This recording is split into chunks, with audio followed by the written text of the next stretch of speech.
to my channel. Don't forget to like, comment, share, and subscribe.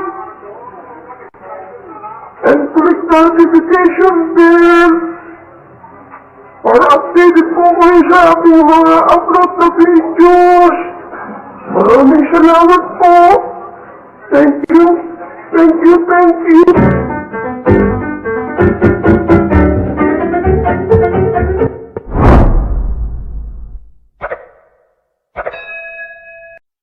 Tara, luto tayo ng itlog para sa almusal at tanghalian. Ayan.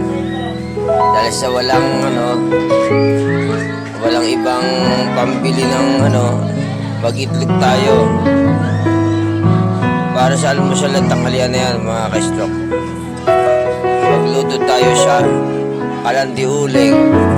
Kasi naubusan na rin kami ng gas, walang pambili. Ganyan lang ang sistema ng buhay. Minsan meron, minsan wala. Kaya tiis-tiis lang, talagang ganun ang buhay. Isa lang tayong hamak na mahirap. Kaya talagang ganun. Tiyaga lang. Tiis-tiis lang yan. Baka bukas meron ng panggas at saka makabili na rin ng baka magkaroon bukas ng pambili ng gas o kaya pambili man lang ng bigas, talagang ganyan. Tiis-tiis lang, mag-uling muna tayo, mag-uling. Para makakain. Talagang ganun ang buhay.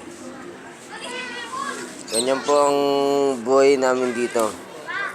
Palibhasa, wala namang maayos na nagtatrabaho. Kaya ayan ang nagiging kalagayan. Pero kapit lang tayo, laban lang.